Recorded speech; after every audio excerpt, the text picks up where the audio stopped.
मुंबईमधील अंधेरी MIDC आणि Sakinaka police ठाण्यानंतर Pimpri चिंचवडच्या बावधन पोलीस ठाण्यात देखील प्रफुल्ल लोढा याच्यावर गुन्हा दाखल झालेला आहे। 27 मे रोजी याच ऑर्चिड हॉटेलमध्ये पीडित महिलेला प्रफुल्ल लोढा यानं बोलावलं होतं। तुझ्या पतीला मी नोकरी लावतो आणि या ठिकाणी आल्यानंतर तुझ्या पतीला जर नोकरी लावायची असेल तर माझ्यासोबत तुला शारीरिक संबंध ठेवावे लागतील असं सांगण्यात आलं। पीडित महिलेनं यासाठी नकार दिला, परंतु प्रफुल्ल लोढा याने मी तुझी नोकरी घालवेल अशी धमकी दिली आणि तिच्यावर रात्री 8 ते 10च्या दरम्यान शारीरिक संबंध ठेवले आहेत। याबाबत तक्रारीत स्पष्ट उल्लेख करण्यात आलेला आहे। अखेर 17 जुलै रोजी बावधन पोलीस ठाण्यात कोथरूड येथील पीडित महिलेनं तक्रार दिलेली आहे आणि त्यानंतर प्रफुल्ल लोढा याच्या विरोधात गुन्हा दाखल करण्यात आलेला आहे। खरं तर साकीनाका आणि मुंबईमधील अंधेरी MIDC पोलीस ठाण्यात देखील एका 16 वर्षीय अल्पवयीन मुलीवर लैंगिक अत्याचार केल्याप्रकरणी पॉस्को अंतर्गत गुन्हा दाखल आहे।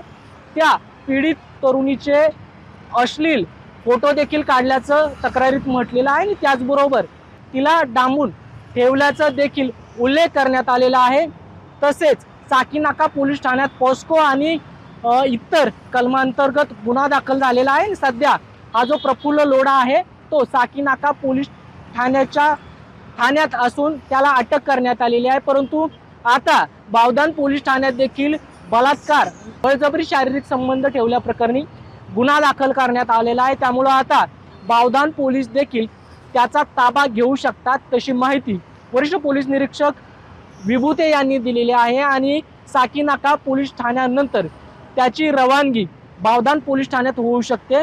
बावधन पोलीस स्टेशन हद्दीत 17 जुलै रोजी प्रफुल्ल लोढा यांच्या विरोधात बलात्काराचा गुन्हा दाखल झालेला आहे।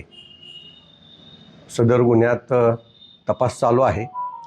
आरोपी सध्या मुंबई पोलिसांच्या MIDC पोलीस स्टेशनच्या कस्टडीत आहे। आरोपीचं ट्रान्सफर वॉरंट घेऊन आपल्याकडील गुन्ह्यात ट्रान्सफर करून आणण्याची प्रोसेस चालू आहे। काय तक्रार आहे महिलेची? महिलेची तक्रार तिच्या पतीस नोकरी लावतो असं नोकरीचं आमिष दाखवून जबरी संभोग केल्याबाबतची तक्रार आहे।